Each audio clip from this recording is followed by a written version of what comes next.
Site সিলেকশনে অতীতে কিছু অনিয়ম ছিল। আমরা যে মসজিদগুলো আমাদের সময় করব, এগুলো সাইট সিলেকশন, ফিজিবিলিটি স্টাডি, গণপূর্ত অধিদপ্তরের ডিজিটাল সার্ভে, এগুলো আমরা প্রপারলি করে যেখানে মসজিদের প্রয়োজন সেখানে করব। ইতিমধ্যে আমরা একটা তদন্ত কমিটি গঠন করেছি। একজন অতিরিক্ত সচিবের নেতৃত্বে ইসলামী ফান্ডের মহাপরিচালক আছেন। পত্রপত্রিকায়, মিডিয়ায় কিছু অনিয়মের খবর আছে, কিছু ফাটল আছে, কিছু ত্রুটি আছে, এগুলো ওরা খতিয়ে দেখবেন এবং এগুলো রেকটিফাই করার ব্যবস্থা করবেন। মারাত্মক কোনো অভিযোগ যদি আসে, প্রমাণিত হয়, তাহলে আমরা এই অভিযুক্তদের বিরুদ্ধে আইনানুগ ব্যবস্থা নেওয়ার জন্য আমাদের সিদ্ধান্ত আছে। আপনারা জানেন, বিমানের টিকিট নিয়ে একটা অব্যবস্থাপনা অথবা একটা সিন্ডিকেশনের খবর পত্রপত্রিকা আমরা দেখছি। ইতিমধ্যে প্রবাসী কল্যাণ মন্ত্রণালয়, আইন মন্ত্রণালয়ের মাননীয় উপদেষ্টা এবং চিফ অ্যাডভাইজার মহোদয় আরও অন্য মন্ত্রণালয়ের সহযোগিতায় আমরা একটা নীতিমালা করে দিয়েছি। এখন টিকিট বুকিং করতে গেলে পাসপোর্টের নাম্বার দিতে হবে। গ্রুপ টিকিট করে আপনি 30টা 40টা কেটে রাখলেন, তারপর আপনি এগুলোর দাম বাড়াই দিলেন, দ্বিগুণ ত্রিগুণ বেড়ে গেল, এটা হবে না। এখন টিকিট বুক করতে গেলে ওই সংশ্লিষ্ট যাত্রীর পাসপোর্ট নাম্বার দিয়ে করতে হয় এবং 3 দিনের ভিতরে যদি তিনি টিকিট পারচেজ না করেন, এটা অটোমেটিক ক্যান্সেল হয়ে যাবে। ফলে এখন আর সিন্ডিকেশন করে গ্রুপ ভিত্তিক বুকিং দিয়ে দাম বাড়ানোর সুযোগ নেই। এটা হচ্ছে আমাদের সরকারের এই সুন্দর নীতিমালার ফলাফল। কক্সবাজারের জেলা সদরে আমরা মডেল মসজিদ এবং ইসলামিক কালচারাল সেন্টার এটা উদ্বোধন করলাম।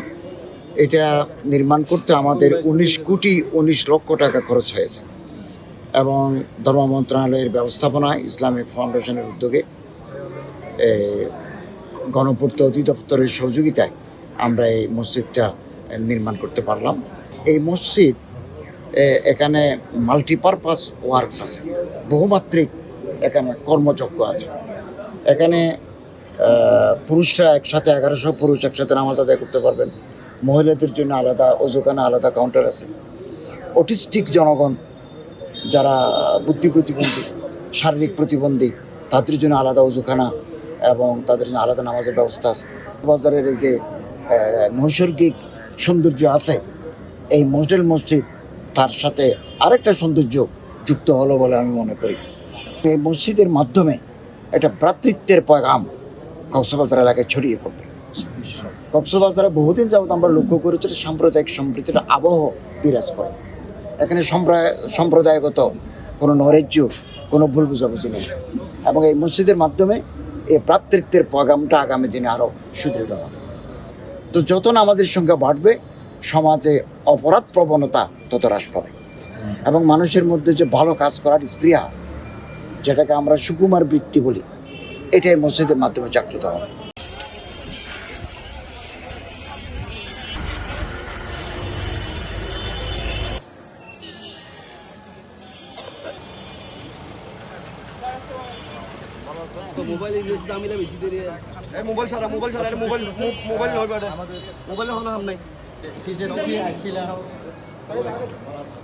Sir okay sir. আলহামদুলিল্লাহ, বিসমিল্লাহির রহমানির রহিম।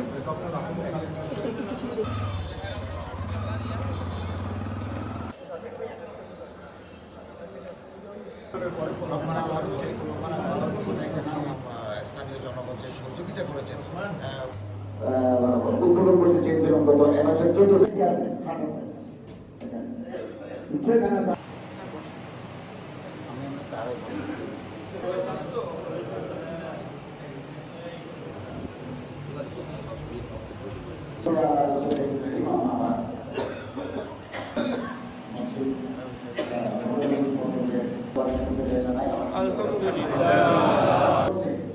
আমরা চিন্তা করলাম যে আমরা আসামি মুসলমান যদি একাকারে বসে মারাত্মক কিছু যদি থাকে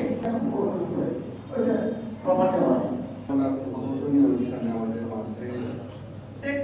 কন্ট্রাক্টে কিন্তু ঠিকাদারের 1 বছরের রক্ষণ ওরা মেহমান যদি কক্সবাজার এলাকায় আসেন, ওরা বাইরে দেবো, বাইরে